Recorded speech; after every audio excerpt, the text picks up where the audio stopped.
vamos para o sermão, então. Você pode abrir a sua Bíblia na Epístola aos Hebreus. Hebreus, capítulo 1.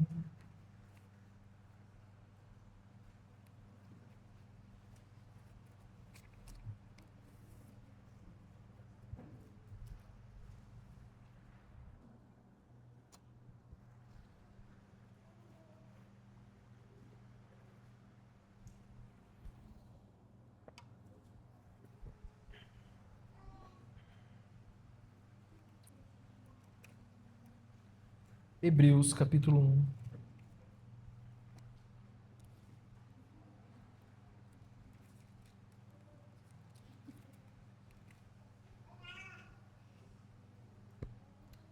Antes de lermos, vamos fazer uma oração. Senhor, te damos graças, porque hoje é o dia do Senhor. Te damos graças pela oportunidade de encerrar esse dia, prestando ao Senhor o nosso culto, o nosso serviço, a nossa adoração. E agora, Senhor, uma vez que nós falamos a Ti através dos nossos cânticos e orações, chegou o momento em que o Senhor falará conosco pela Sua palavra. Por isso nós rogamos, pela graça do Senhor, que o Senhor derrame o Seu Espírito, que o Senhor nos dê a Sua misericórdia. Senhor, eu te peço que o Senhor me sustente, mesmo em meio às altas temperaturas, em meio, Senhor, às nossas muitas necessidades, fraquezas, às vezes cansaços. Sustenta-nos, que esse tesouro precioso da Sua glória está, sim, colocado dentro de vasos de barro. E esses vasos somos nós. Por isso é que precisamos desesperadamente de uma visitação do Senhor, agora mesmo, através da Sua palavra. Nós pedimos isso, no nome de Jesus. Amém. Antes de lermos, quero que você pense na situação ou no relato de um homem, um jornalista, um estudioso, um sociólogo, alguém que a sua vida, a sua especialidade é estudar e compreender a miséria humana. E esse homem estuda a organização das cidades, as periferias, os programas sociais e as pessoas que padecem a carestia, necessidade, fome, penúria, doenças. E esse homem, esse jornalista, ele, não satisfeito com os seus estudos e os seus relatos de uma vida toda, ele decide por uma noite, então, se vestir como um mendigo e passar uma noite na rua. Ter a experiência de morar na rua de uma grande cidade. Esse homem, então, deixa sua casa confortável, veste essas roupas, dorme no chão, passa frio e passa fome ali durante uma noite. E ao voltar para casa, ele diz algo marcante. Ele diz o seguinte: eu pensei que eu conhecia a pobreza.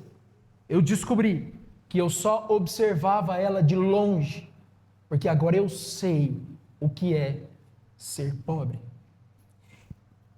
E uma coisa é olhar para a miséria humana à distância, contemplar a miséria dos homens. Outra coisa é se envolver nessa miséria.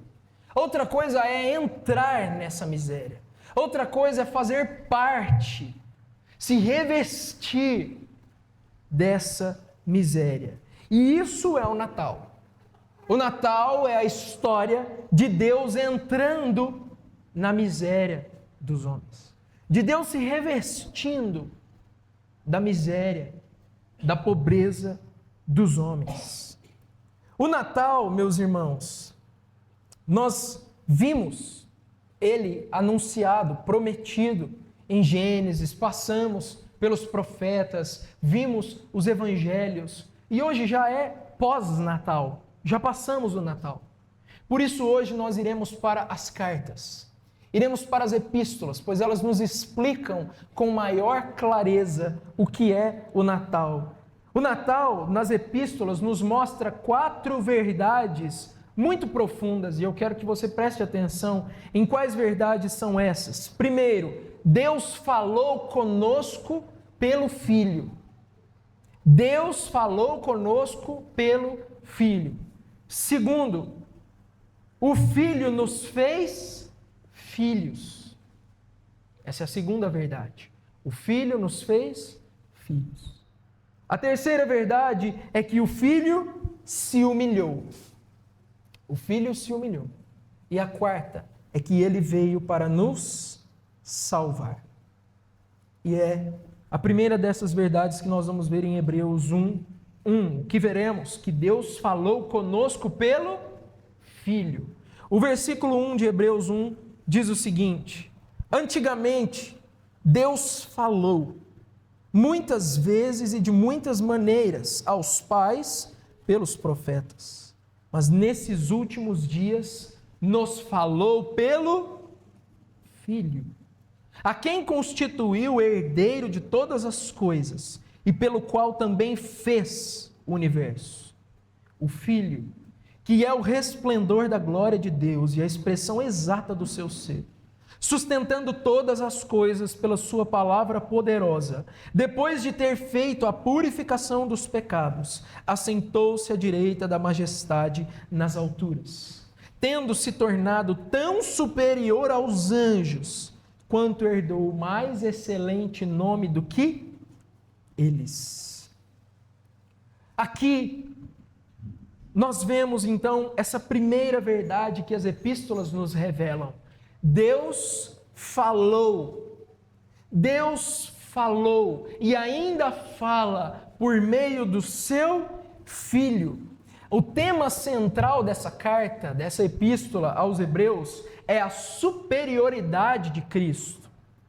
O tema desse autor é que Cristo é superior a tudo. Cristo é superior aos anjos, é superior à lei, Ele é superior aos profetas, Cristo é superior aos sacerdotes, Cristo é superior a tudo.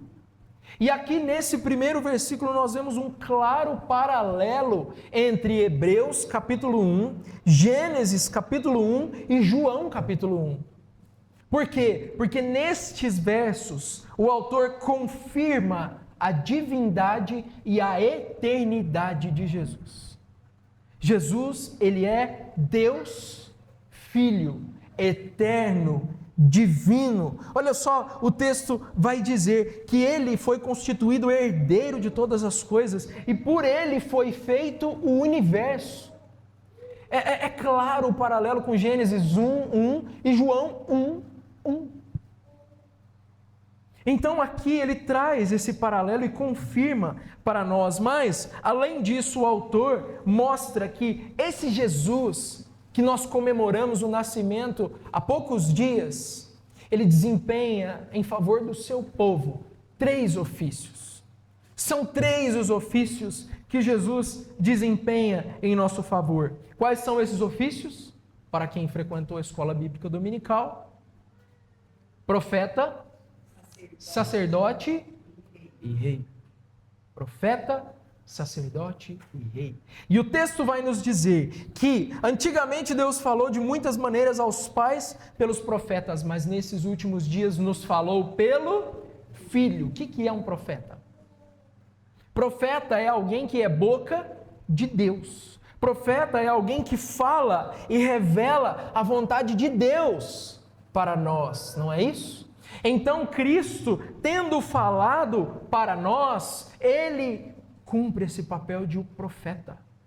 Mas Ele não é um profeta, Ele é o profeta, porque Ele é o Verbo. Ele é a palavra de Deus encarnada. Irmãos, se nós andávamos nas trevas da ignorância, nas palavras de Jesus e dos apóstolos, nós encontramos a plena revelação sobre quem Deus é. Em Jesus, nós encontramos a sabedoria. Jesus, ele é a verdade de Deus para nós. Ele revela a vontade de Deus para nós. Não andamos mais em trevas. Você quer um 2026 iluminado e cheio de sabedoria? Não adianta só dar tapinha nas costas das pessoas e falar, eu te desejo um ano com muita sabedoria. É preciso que você encontre-se com Cristo diariamente, porque Ele é o profeta de Deus. Além disso, o texto diz que Ele é sacerdote, porque diz o seguinte, o versículo 3, o Filho que é o resplendor da glória de Deus e a expressão exata do seu ser, sustentando todas as coisas pela sua palavra poderosa, depois de ter feito a purificação dos pecados. A missão dos profetas ela é muito dura. Por quê? Porque muitas vezes eles denunciam os nossos pecados. Já visitou um profeta e saiu até com mal-estar? Porque ele revela as nossas culpas. Profeta, gente, é um pregador, é um pastor, é alguém que fala a palavra de Deus. Ensina a palavra de Deus. Agora, o profeta, por si só, não tem condições de resolver o problema do pecado. Mas Cristo não é apenas o profeta, ele também faz a purificação dos nossos pecados. Corra no capítulo 10 de Hebreus, versículo 5.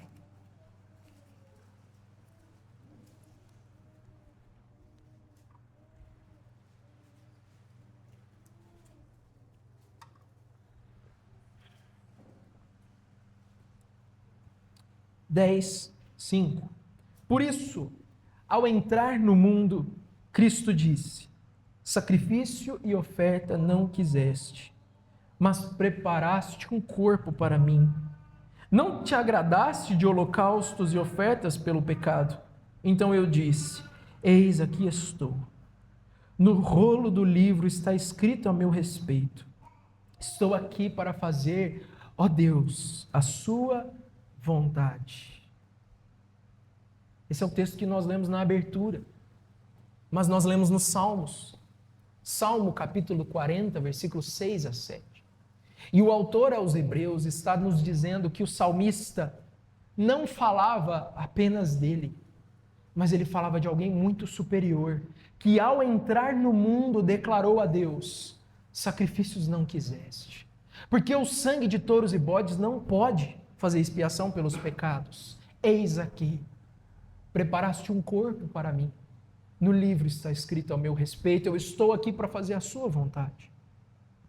Meus irmãos, se nós olharmos para um presépio, muitas vezes nós ficamos pensando, o que será que Maria pensava? O que será que José sentia nessa hora? E os pastores? E os magos? Não dá para saber. Mas se você quiser saber o que o bebê na manjedoura pensava, está escrito aqui. Ao entrar no mundo, ele disse, tu preparaste um corpo para mim. Para que Deus preparou um corpo para o filho?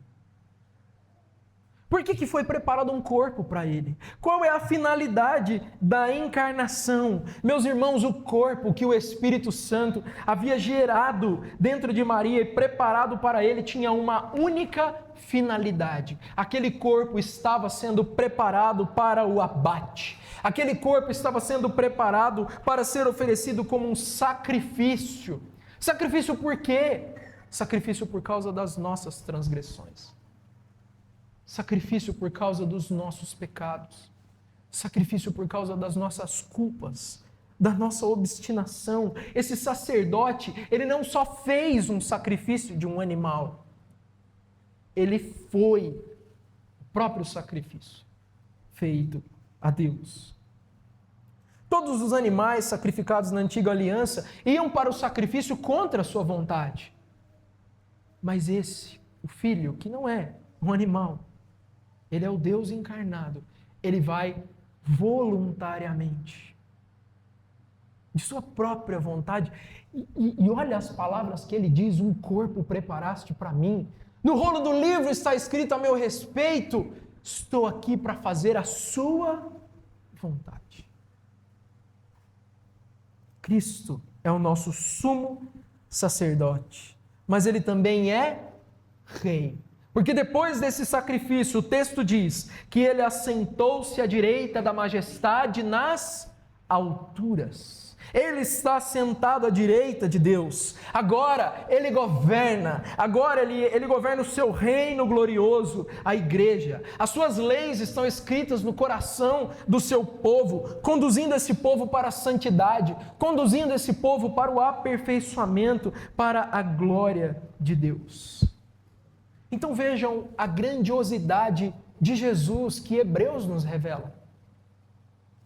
Gente, ele era um bebê, um menino, e já era tudo isso que estava escrito a respeito dele, lá no Salmo 40. Eu me pergunto, como diz aquela canção do Estênio Marcius, quando ele dormia, o que será que ele sonhava? Será que Jesus sonhava com a glória que ele tinha com Deus nos céus? Ou será que ele sonhava com a cruz que ele ainda haveria de suportar e de enfrentar? Será que ele se lembrava da glória ou se pensava naquilo que o aguardava? Imagine Jesus lendo Isaías capítulo 53 e sabendo que tudo era sobre ele. O Salmo 22, Deus meu, por que me desamparastes? Ele é o profeta que nos fala a verdade. Ele é o sacerdote que intercede por nós e nos purifica dos pecados. Ele é o rei que governa as nossas vidas. Em 2026 você poderá contar com o Verbo eterno para revelar a vontade de Deus para você, para guiar os seus caminhos, para aconselhar o seu coração. Você contará com a intercessão do menino Deus, do homem Deus, nascido em Belém e que pelo sangue derramado nos aproximou do Pai e conquistou perdão para os nossos pecados. Em 2026 você vai ter esse rei pastor que vai apacentar a sua alma e o seu coração e guiar você pelas pastagens e pelo vale da sombra da morte. Em 2026, Ele estará lá conosco, para nos livrar do inimigo das nossas almas. Então, essa primeira verdade é que Deus falou conosco através do Filho. Agora nós veremos a segunda verdade, que o Filho nos fez filhos. E aí você vai em Gálatas, capítulo 4.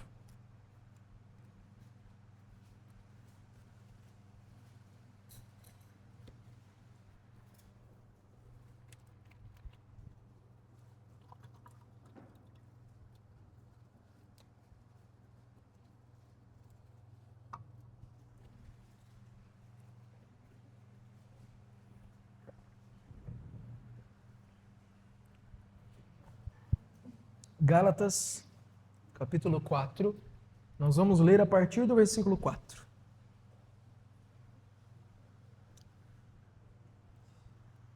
Mas, quando chegou a plenitude do tempo, Deus enviou o seu Filho, nascido de mulher, nascido sob a lei, para resgatar os que estavam sob a lei, a fim de que recebêssemos a adoção de filhos.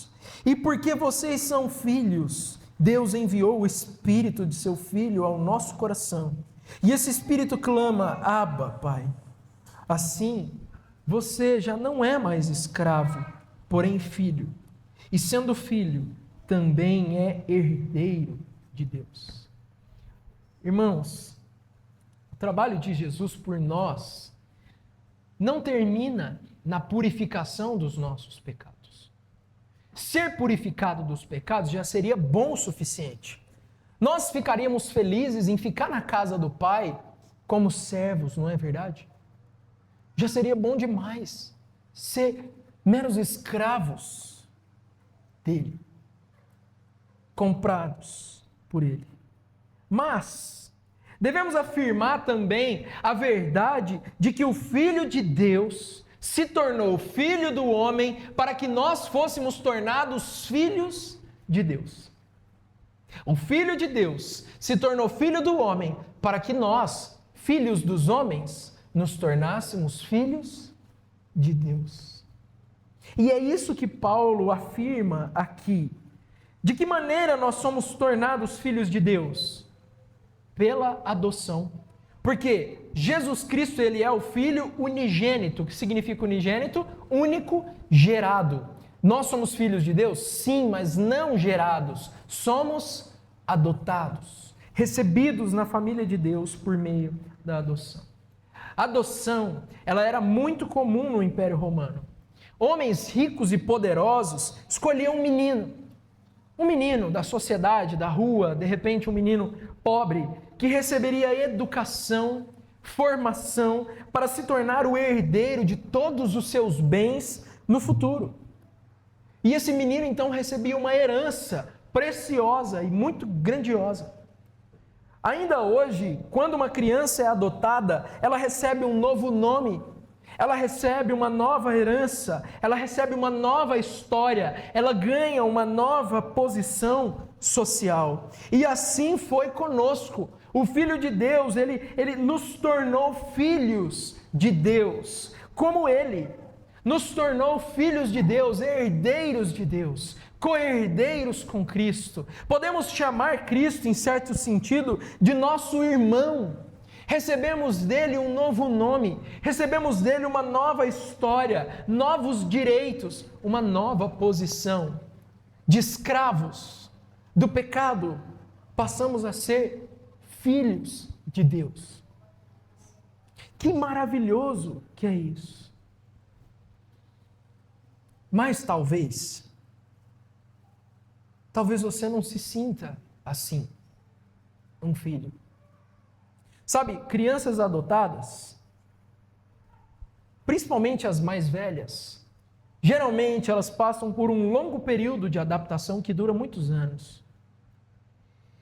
E apesar da nova vida, apesar do novo nome, apesar da nova família, essas crianças, elas têm muita dificuldade em chamar os seus pais de papai e mamãe. Elas têm muita dificuldade de se sentir dignas de estarem naquela família. Elas não sentem que devem ser amadas, que devem ser acolhidas, que devem ser recebidas. Crianças, as mais velhas principalmente, duvidam do amor dos seus novos pais. Essas crianças, elas chegam até, em alguns casos, fugir, deixar a casa, porque não sentem que são dignas de ser amadas. E conosco também é assim, na posição de filhos de Deus. Porque a justificação nos coloca em uma nova posição. Os nossos pecados são perdoados, nós somos declarados justos, mas nós olhamos para nós e ainda vemos corrupção. E temos dificuldade em acreditar no amor de Deus por nós. Porque nós não somos dignos. Porque nós não somos exatamente amáveis.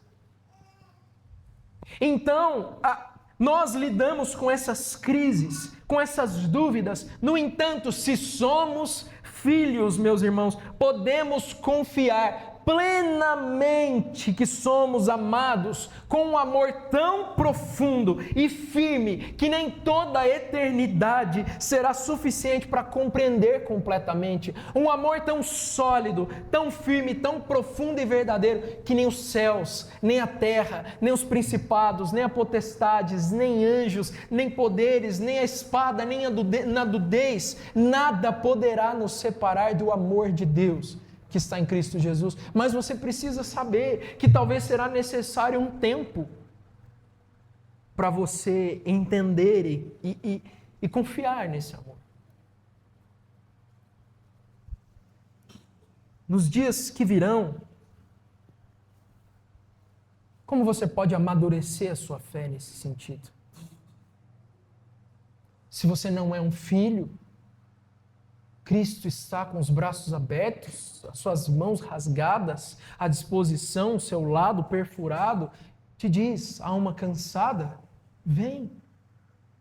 Mas se você é filho, como você pode amadurecer a sua fé para se sentir à vontade na casa do Pai? Falar livremente com o Pai, desfrutar da comunhão do Pai e dos seus irmãos. Então o Filho nos fez filhos. A terceira verdade é que o Filho se humilhou. E aí nós vamos para Filipenses, capítulo 2.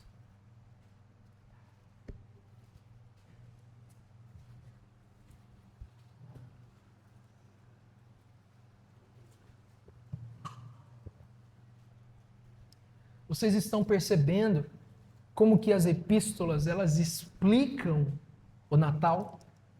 Estão vendo como que elas revelam de maneira muito mais clara aquilo que nós vimos lá em Isaías, apenas uma promessa, agora ganha aqui toda a clareza para nós. E nós estamos interpretando os fatos comemorados na última quarta e quinta, à luz da Bíblia. Filipenses 2, versículo 5 diz assim: tenham entre vocês o mesmo modo de pensar de Cristo Jesus, que mesmo existindo na forma de Deus, não considerou o ser igual a Deus algo que deveria ser retido a qualquer custo. Pelo contrário, ele se esvaziou, assumindo a forma de servo, tornando-se semelhante aos seres humanos, e reconhecido em figura humana, ele se humilhou, tornando-se obediente até a morte, e morte de cruz. Irmãos, em Filipenses, a missão de Jesus é ainda mais engrandecida. A missão de Jesus é elevada à máxima potência, só que de uma forma paradoxal. É um paradoxo, porque Paulo está elevando, mas dizendo que ele se esvaziou. Nessa carta, Paulo expõe a doutrina da humilhação, a famosa doutrina da kenosis, a humilhação de Cristo. O que nós precisamos saber sobre essa afirmação de Paulo? Primeiro, e o que Hebreus também diz, antes do seu nascimento, Jesus já existia na eternidade como Deus. O texto é muito claro, diz, tenham o mesmo modo de pensar, porque mesmo existindo na forma de Deus, quando o texto diz na forma de Deus, indica que Jesus, o Filho, possui a mesma essência divina que o Pai. Eles compartilham a mesma essência, ou seja, o Filho é Deus.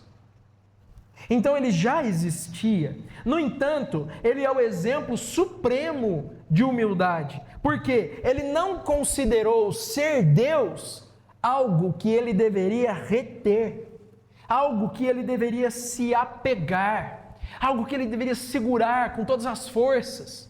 Pelo contrário, ele se esvaziou. O que significa o esvaziamento de Jesus? O que significa ele se esvaziar? É interessante porque tem uma canção que ela diz assim: eu quero me esvaziar de mim. Eu quero me esvaziar dos meus títulos, do meu passado e tal. Gente, nós não temos nada para esvaziar, não. Nós somos um copo vazio, seco, rachado. Nós não temos glória para ser esvaziada. Ele se esvaziou.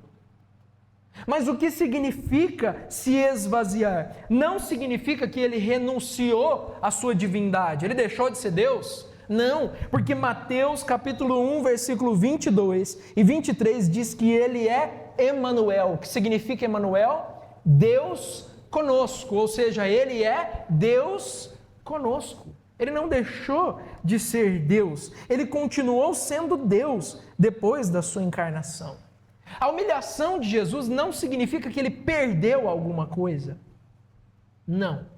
A humilhação dele significa que ele assumiu uma nova natureza que antes ele não tinha, que é a natureza humana. A humilhação, o esvaziamento de Jesus se concretiza no seu ato voluntário de se encarnar e de ser achado em figura humana. É o mistério da encarnação. O Criador se tornando servo da sua criação. Aonde você viu isso? Cita uma religião em que você contempla uma coisa dessas. O Criador, que se reveste da natureza humana, assumindo assim também a nossa humanidade. Vejam, ele não está deixando coisas, ele está assumindo a natureza humana. E isso é um grande ato de humilhação, porque ele é Deus. Ele é o nosso Criador. Ser o Criador achado em figura humana. E olha, Jesus não se tornou um homem que vivia nos palácios. Seria justo, não seria? Ele viver nos palácios, nas cortes reais, cercado de muitos servos, com uma riqueza e honra que sobrepujavam em muito Salomão, Davi e toda a Babilônia, por exemplo. Mas ele foi achado em figura humana, mas não nos palácios. Ele se fez pobre, trabalhador, um homem de muitos labores, um homem de muito trabalho, um trabalhador como nós. Irmãos, ao assumir, ao tomar para si a humanidade, Jesus se anulou. A palavra esvaziou-se, no grego significa anular-se. Se anular. Jesus se anulou. Olha só, você tem dificuldade de enxergar isso como uma humilhação para ele? Ouça o que Alistair Begg diz. Ele diz o seguinte: para compreender esse mistério, devemos imaginar o seguinte: se você fosse Deus, nascesse por meio de um parto natural, ou seja, Deus nascendo por um parto natural, um parto normal, da maneira como Jesus nasceu, vivesse como um pária, porque Jesus era perseguido, ele fugia, ele tinha que se esconder, aguardando a hora correta, porque ele era perseguido pelo governo, ele vivia como um pária, morresse como um estranho. Meus irmãos, ele morreu nu, pregado na cruz, de maneira irônica, escrito sobre a cruz: esse é o Rei dos Judeus. Morreu como um estranho, suportou abusos, suportou a maldição da lei. Se você fosse Deus e passasse por essa experiência, isso soaria para você como se tornar um nada. Você não consegue enxergar isso porque você é ser humano e nós temos a tendência de olhar para nós mesmos com grandeza. Nós somos todos narcisistas por essência. Mas quando você olha da ótica divina,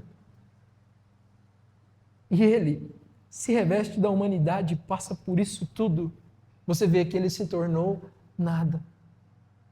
Ele se anulou, ele se humilhou. Meus irmãos, no coração do Natal está essa grande verdade de que Jesus é verdadeiro Deus e verdadeiro homem. Nos mesmos dias em que ele provou a sua humanidade, ele provou a sua divindade ao controlar os mares, expulsar os demônios, dar vistas aos cegos. Mas nós olhamos para esse Messias e ele, como aquele homem que eu disse no início, ele entra na miséria. Ele assume a miséria sobre si, ele é achado em figura humana, se torna servo e é obediente até a morte, e morte de cruz, uma morte vergonhosa.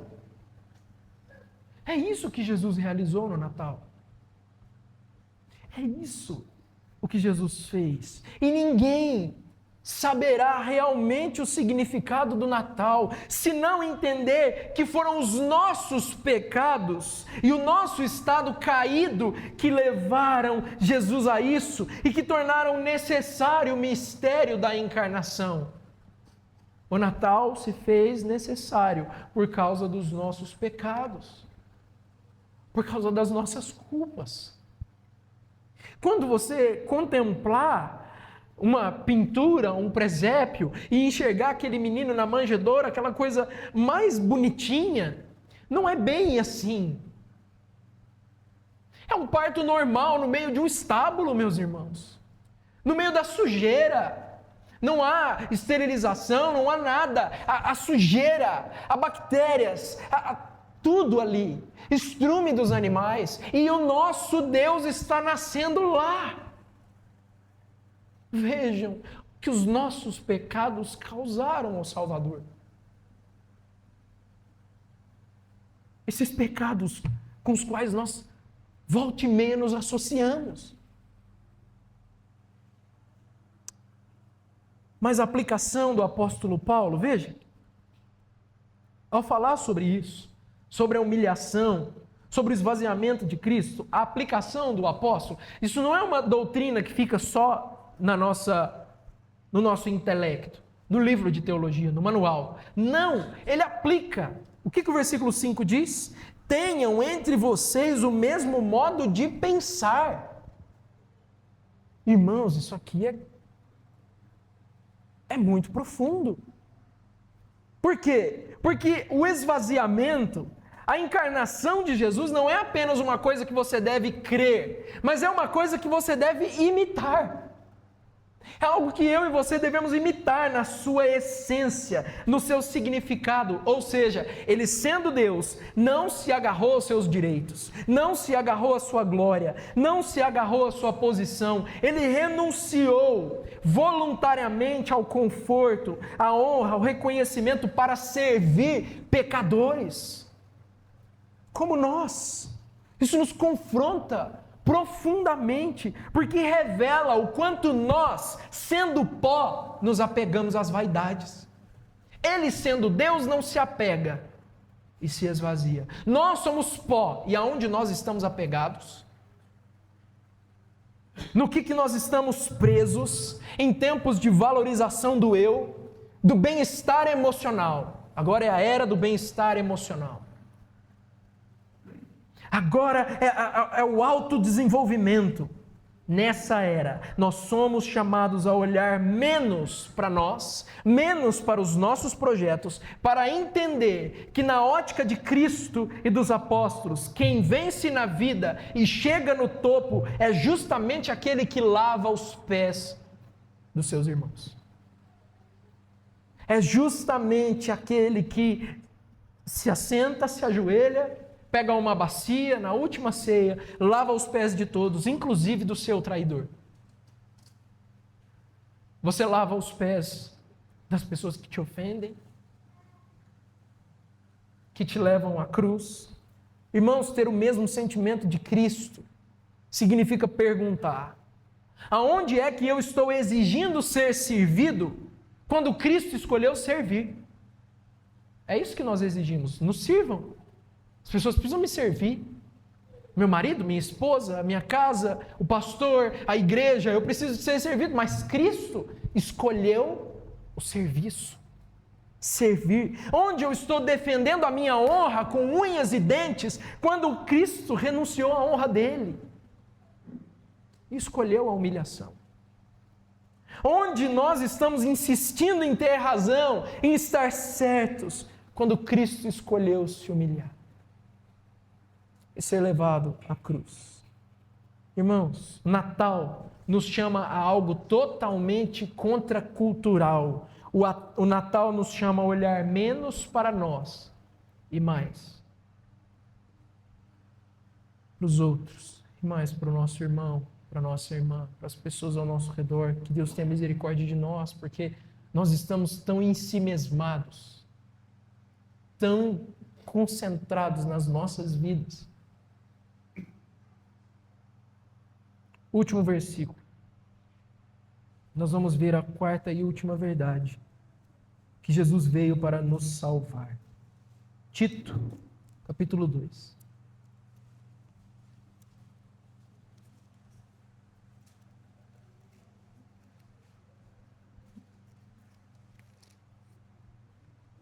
Tito, capítulo 2, versículo 11.